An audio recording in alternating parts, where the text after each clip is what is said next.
I think to give the viewers there a little more background into your story, what happened when you got knocked off your horse? Well, actually, I never got knocked off my horse. That was Caravaggio's idea, and he put it in there. If you read the account carefully, it doesn't say anything about a horse or a mule or a donkey or anything else. I was walking along the road and I got knocked down, okay? And that's because I was a wise guy and I thought I knew so much. And Jesus wanted to teach me that I didn't know what I needed to know. And he taught me a lesson. It's a very personal experience. I did talk about it in public several times. In fact, if you read the book of Acts, on 3 different occasions there, my friend Lukey put it down there, and I gave my testimony. And it was, a very dramatic thing. When I told the guys in Jerusalem about it, however, they didn't take to it kindly because I mentioned the fact that I was sent to the Gentiles. They listened politely up until that point, but once I mentioned the Gentiles, oh boy, they started throwing rocks. I thought I was dead. If that commander didn't get me out of there.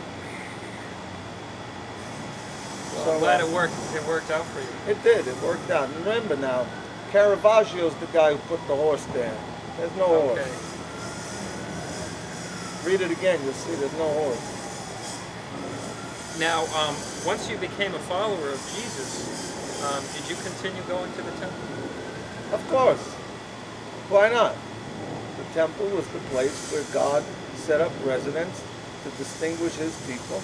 I had hope for their conversion until the very end. I never stopped praying for them or looking for their conversion.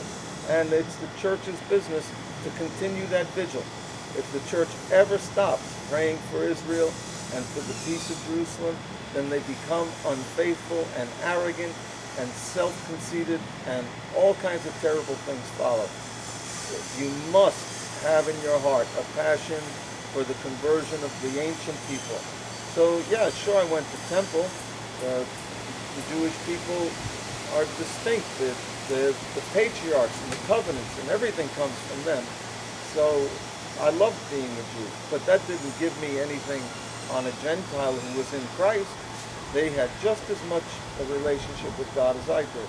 But culturally, I loved the temple, and in terms of what it spoke, it all spoke eloquently about Jesus. That's why God has kept the Old Testament, as you guys call it, which you're probably better off calling it the First Testament or the First Covenant. And if you read it carefully, you see how important the temple was. It's God's effort to come back to earth and to live with us again, as was put to stops by Adam and Eve. God could no longer dwell with sinful man. But when he built the tabernacle under Moses, he came and dwelt. And when he built the temple under Solomon, he came and dwelt. So the temple is God's address. You could write to the temple, you could write a letter to God and deliver it to the temple. Of course I went to the temple. I went to synagogues too. Synagogue is the preferred way of worshiping God in diaspora. Now, what do you think about worshiping the Jewish brothers if they're indifferent about Jesus? Who's different, brother? What?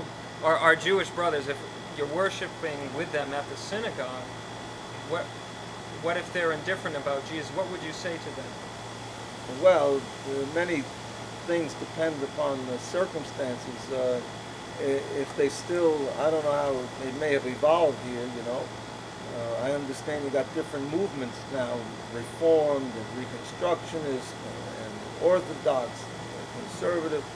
But if they allow you to tell them the truth about Yeshua, then fine, tell them. But if you can't get along and you find, you know, around my time, just after I passed, they adopted this thing where they added a prayer to the 18 benedictions, and we Jewish Christians couldn't say that prayer because it was a condemnation of the minim, which we know they meant us.